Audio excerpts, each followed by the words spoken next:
Zoo యోన్జిన్ తోనే తన్ని సోన్ ని చంపింది అని చెప్పించాడు. మూన్ మీద యోన్జిన్ చేసిన గాయాలు హా చూశాడు.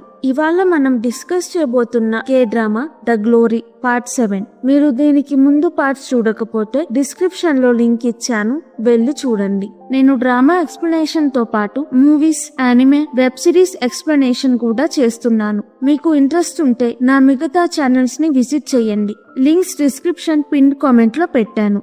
యోన్జిన్ వైన్ బాటిల్ తో సోన్ ని కొడుతుంది. సోన్ చనిపోయే ముందు యోన్జిన్ కాలు పట్టుకుంటాడు. అప్పుడే సోన్ గోరు తగిలి తన కాలుకి దెబ్బ తగిలింది. సోన్ బ్లడ్ యోన్జిన్ డ్రెస్ మీద పడుతుంది. డ్రెస్ విప్పేసి అక్కడున్న కోట్ వేసుకొని వైన్ బాటిల్ మీద టిష్యూస్ తో తన ఫింగర్ ప్రింట్స్ తుడిచేసి తొందరగా స్టోర్ నుంచి వెళ్లిపోతుంది. పోలీస్ గుండాలతో సోన్ ని యోన్జిన్ చంపింది, ఎవిడెన్స్ లేకుండా చూసుకోమంటాడు. వాళ్ళు సోన్ ఫోన్ స్విచ్ ఆఫ్ చేసి సముద్రంలో పడేస్తారు. సోన్ బాడీని శ్మశానానికి తీసుకువెళ్లి యోన్జిన్ కి తన గోర్లతో గాయం చేశాడు కాబట్టి గోర్లు క్లీన్ చేస్తారు.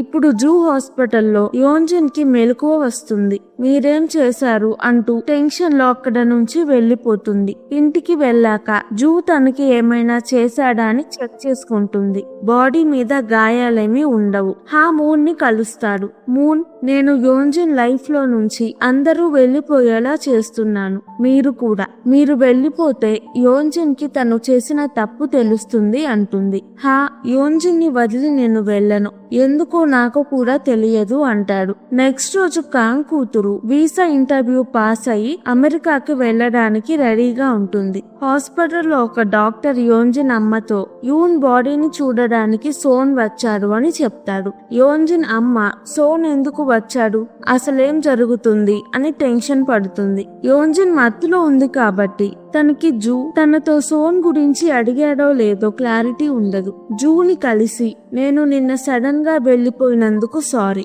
నేను మత్తులో ఉన్నప్పుడు ఏమైనా మాట్లాడానా అని అడుగుతుంది. జూ సోన్ అనే పేరు అంటూ ఉన్నారు.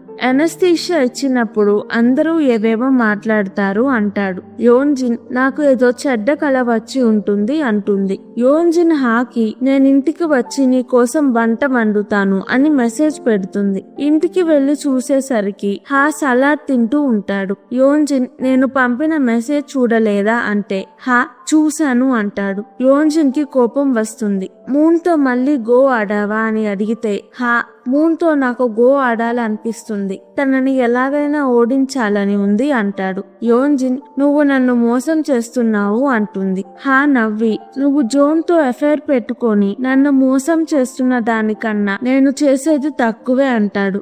యోన్జిన్ షాక్ అవుతుంది. సోన్ ట్యాబ్ లో తను చనిపోయే ముందు యోన్జిన్ చెప్పిన మాటలు రికార్డ్ అయి ఉంటాయి. అవి చోయి వింటుంది. యోన్జిన్ సోన్ మిస్ అయిన డే నుంచి జోన్ స్టోర్ లో సీసీటీవీ ఫుటేజ్ డిలీట్ చేపించింది. జోన్ ఆ ఫుటేజ్ ని రీస్టోర్ చేపిస్తాడు. యోన్జిన్ అమ్మకి జూ యూన్ గురించి తెలుసుకుంటున్నాడు అని తెలుస్తుంది. పోలీస్ కి యూన్ బాడీ ఫ్రీజర్ లో పెట్టారు. తరువాత అటాప్సీ చేస్తే మనం దొరికిపోతాం. నువ్వు మొత్తం చూసుకున్నాను అన్నావు కదా, మరి ఏమైంది అని అడుగుతుంది. యూన్ బాడీ మార్చరీలో కాకుండా ఫ్రీజర్ లో ఎందుకు పెట్టారు, పర్మిషన్ లేకుండా ఇలా చేసినందుకు వాళ్ళని అరెస్ట్ చెయ్యాలి అని పోలీస్ ట్రై చేస్తాడు. మూన్ అమ్మ, నాకు డబ్బులు పంపు అని అడుగుతూ ఉంటుంది. మూన్ తనని పట్టించుకోదు. యోన్జిన్ మూన్ అమ్మతో మూన్ ని స్కూల్ నుంచి తీసేసేలా చేస్తే నీకు డబ్బులు ఇస్తాను అంటుంది. మూన్ అమ్మ మూన్ క్లాస్ పిల్లల అమ్మా నాన్నలతో మూన్ గురించి బ్యాడ్ గా చెప్తుంది. మూన్ కాంగ్ కి పార్సిల్ లో తన కూతురి ఫోన్ పంపుతుంది. ఇంక నుంచి నేను నీకు ఈ ఫోన్ కి కాల్ చేస్తూ ఉంటాను అంటుంది. ఆ రోజు మధ్యాహ్నం కాంగ్ కూతురు ఎయిర్పోర్ట్ లో ఉంది అని మూన్ కాంగ్ కి మెసేజ్ పెడుతుంది. ఇప్పుడు కాంగ్ కూతురు అమెరికాకి వెళ్లిపోతుంది. కాంగ్ తన కూతురుని కలవడానికి వెళ్తుంది. కానీ తన ఇంటి ముందు యోన్జిన్ ఉంటుంది. యోన్జిన్, నాకు నువ్వు నీ కూతురుని అమెరికాకి పంపిస్తున్నావు అని తెలుసు. నీ కూతురు సేఫ్ గా అమెరికాకి వెళ్లాలంటే మూన్ కి నువ్వు కాకుండా ఇంకా ఎవరు హెల్ప్ చేస్తున్నారో చెప్పు అంటుంది. కాంగ్, ఒక అతను హెల్ప్ చేస్తున్నాడు అని విన్నాను, కానీ అతను ఎవరో నాకు తెలియదు, కనుక్కొని నీకు చెప్తాను అంటుంది. యోన్జిన్ దానితో పాటు జోన్, సారా, చోయ్ ని ఫాలో అయ్యి వాళ్ళు ఎప్పుడు ఎవరిని కలుస్తున్నారో నాకు చెప్పు అంటుంది. కాంగ్ కూతురు కాంగ్ కోసం ఎయిర్పోర్ట్ లో వెయిట్ చేస్తుంది. యోన్జిన్ కాంగ్ హస్బెండ్ కి బెట్టింగ్ ఆడడానికి డబ్బులు ఇస్తుంది. కాంగ్ హస్బెండ్ కొన్ని రోజులుగా ఇంటికి రావట్లేదు, బెట్టింగ్ ఆడుతూ ఉన్నాడు. ఇవాళ యోన్జిన్ తనకి డబ్బులు ఇవ్వలేదు.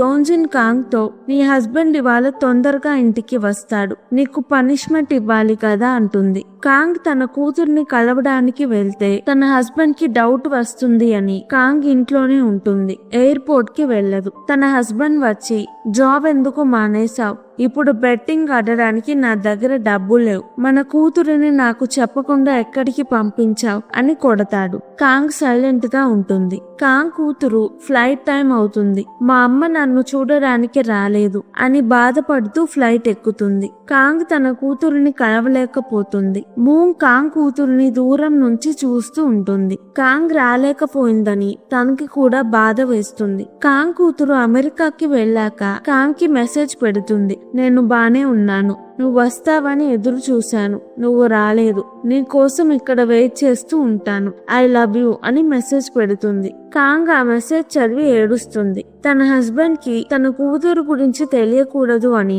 ఫోన్ దాచిపెడుతుంది. కాంగ్ పర్స్ లో చాలా డబ్బులు ఉండడం చూసి ఈ డబ్బులు ఎక్కడి నుంచి వచ్చాయి అని తన హస్బెండ్ తనని కొడతాడు. కాంగ్ ఎవరి నుంచో నాకు డబ్బులు వచ్చాయి, నన్ను ఒకరికి మెసేజ్ పంపమన్నారు, నాకు భయం వేసి పంపలేదు అని అబద్ధం చెప్తుంది. తన హస్బెండ్ డబ్బుల కోసం మెసేజ్ పెడతాడు. మెసేజ్ పంపింది యోన్జిన్ అమ్మకి, నీ కూతురు ఒకరిని చంపింది అనే మెసేజ్. యోన్జిన్ అమ్మ మెసేజ్ చూడగానే భయపడుతుంది. ఇది మూన్ వేసిన ప్లాన్. మూన్ జూన్ తో నన్ను కలవక ముందే నీకు సోన్ ఎవరో తెలుసు, నాకెందుకు చెప్పలేదు, నేను సోన్ని చంపాను అనుకుంటున్నావా అని అడుగుతుంది. జూ, నువ్వేం చేసినా నేను నీకు సపోర్ట్ చేస్తాను, నా లైఫ్ లో కూడా నాకు నీలానే జరుగుతుంది, నువ్వు నన్ను కాపాడుతావు అని నాకు అనిపిస్తుంది అంటాడు. పోలీస్ సోన్ బాడీని ఎవిడెన్స్ గా యోన్జిన్ దగ్గర నుంచి డబ్బులు తీసుకోవాలని సేఫ్ గా శ్మశానంలో ఉంచుతాడు. మూన్, జూ ఆ శ్మశానాన్ని కొంటారు.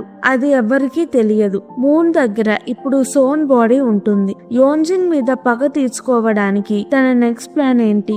యోన్జిన్ సోన్ ని చంపిందని చోయ్ దగ్గర ప్రూఫ్ ఉంది. వాళ్ళు యోన్జిన్ కి సపోర్ట్ గా ఉంటారా లేదా నెక్స్ట్ పార్ట్ లో చూద్దాం. ఈ వీడియో కనుక మీకు నచ్చినట్టయితే ప్లీజ్ వీడియోని లైక్ చేసి ఛానల్ ని సబ్స్క్రైబ్ చేసుకోండి. ఇలాంటి ఏషియన్ డ్రామా కావాలంటే కింద కమెంట్స్ లో చెప్పండి, నేను తప్పకుండా ఎక్స్ప్లెనేషన్ వీడియో చేస్తాను. Thank you. మళ్ళీ వచ్చే వీడియోలో కలుద్దాం.